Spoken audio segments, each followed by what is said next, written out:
Can Benoit Saint Denis break Dustin Poirier? With Benoit and Dustin Poirier being set for the co-main event of UFC 299, this fight has a lot of fans extremely excited. Because on one hand, you have a guy in Dustin Poirier who's been the cream of the crop of the lightweight division forever now, and on the other side, you got a guy in Benoit Saint Denis who, although hasn't necessarily been tested all that much, he's a guy who's clearly on the rise, and it's going to be very interesting to see who can come out on top in this battle. But quickly, before we get the video started, for those of you who may not know, I'm Juicy MMA, I make opinionative MMA content, and if you guys enjoy videos similar to this, hit that subscribe button, that like button, and that post notification bell. But anyways, let's get into it.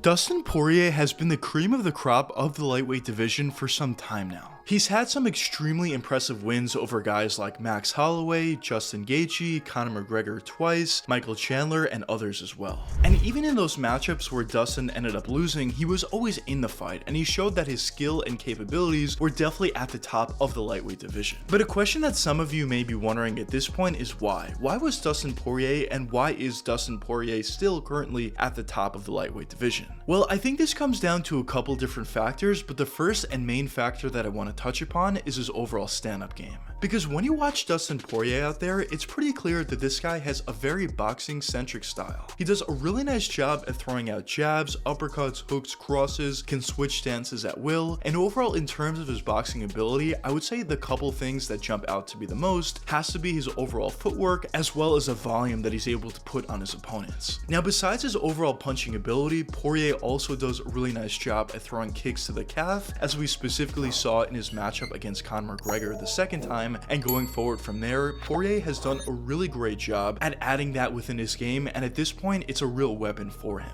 Now besides those two factors, he has really good inside boxing. He probably has some of the best inside boxing in the entire UFC. If you're in that close boxing range with Poirier, it's going to be very difficult to have success. But besides his overall stand-up ability, Poirier also has some pretty good jiu-jitsu. Although I wouldn't say he has the best wrestling in the world, if he does take the fight to the ground, he has a really good guillotine choke, he has a really nice ability to go to some other submissions as well, and overall on the ground, he's not lost out there. He definitely has a really nice ability to determine when he's safe, when he's not safe, what he needs to do to advance position, what he needs to do to get back up if he's on his back, and overall I would say Dustin Poirier is a very complete fighter from top to bottom. But a couple of my favorite aspects of Poirier's game, A, has to be his overall boxing ability, but B, has to be his defensive boxing ability as well. Because Poirier does a really nice job at blocking most of the shots that are coming his way by putting his arms up, putting his elbows up, and he does a great job at not taking all that many shots cleanly. But now let's move on to Benoit Saint Denis.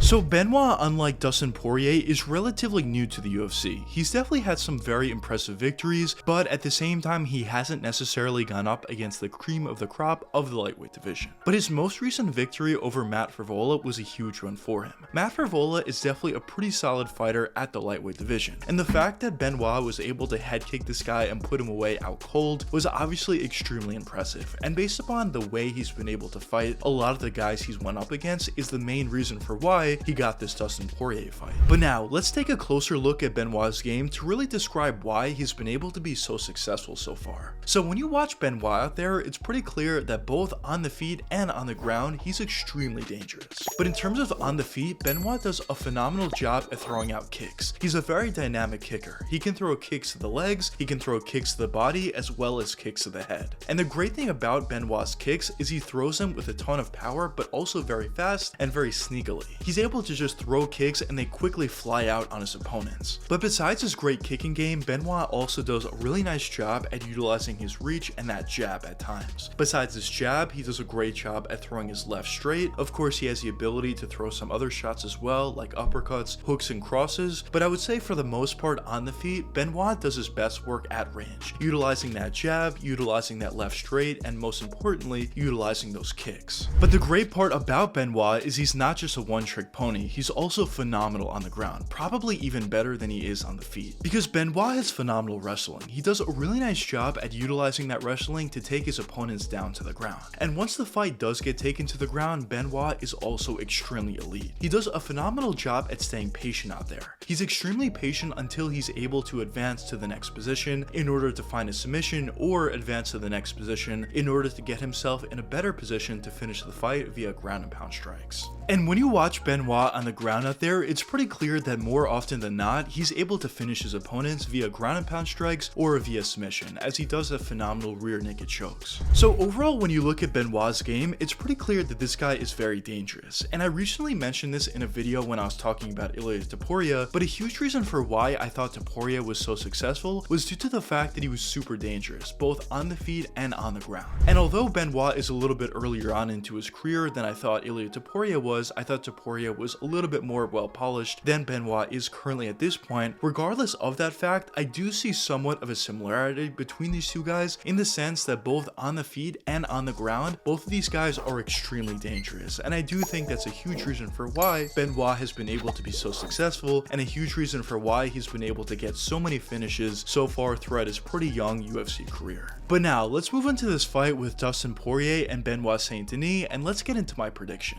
So as I mentioned before, I think this is a very interesting fight. I think there are some ways where Poirier can win this matchup, and I also think there's some ways where Benoit Saint Denis can win this matchup. So in my opinion, I do think this matchup is going to be determined on where the fight stays for the most part. If the fight's going to be at range, I think Benoit is going to have the more success utilizing his kicks to the body, legs, and head, as well as utilizing his jab and left straight. If the fight's on the ground for the most part, I also think Benoit is going to have the better of those exchanges, as I can see Benoit being on top of Poirier for quite a bit of time, throwing those ground and pound strikes, throwing those elbows, those punches, maybe even getting to Poirier's back and submitting him that way. But with all that being said, if the fight is in close boxing range, this is really where I think Poirier could pull away a little bit. If the fight is in close boxing range for the most part, I definitely would expect Poirier to have the better of those exchanges, and I can definitely see Dustin dropping Benoit in those exchanges and potentially looking for the finish going forward from there. But at this point, if I had to give my official prediction, I definitely would need to go with Benoit Saint Denis. And the reason for why I feel that way is I just feel like both of these guys are extremely tough and extremely durable, but there are more ways for Benoit to win this fight as opposed to Dustin. As I said before, if the fight's at range, I definitely do think that favors Benoit. If the fight's on the ground, I also think that benefits Benoit. And as long as Benoit can keep the fight in those two categories, I do think he's going to be able to win the fight. And even if he does get cracked in close boxing range at a certain point, and even if he gets hurt significantly, I do think Benoit has proven that he's extremely tough, and I could see him grabbing onto a leg until he recovers and he can get back into the fight. But overall, I definitely would say I am extremely excited for this matchup. It definitely could go either way, but of course my official prediction at this point is Benoit Saint Denis. But anyways, let me know what you guys think in the comments. Do you think Benoit has a chance to run through Dustin Poirier, or do you not think so? But anyways, I hope you guys enjoyed the video, and if you did enjoy, check one of these two videos popping up now, and until the next time, peace out guys.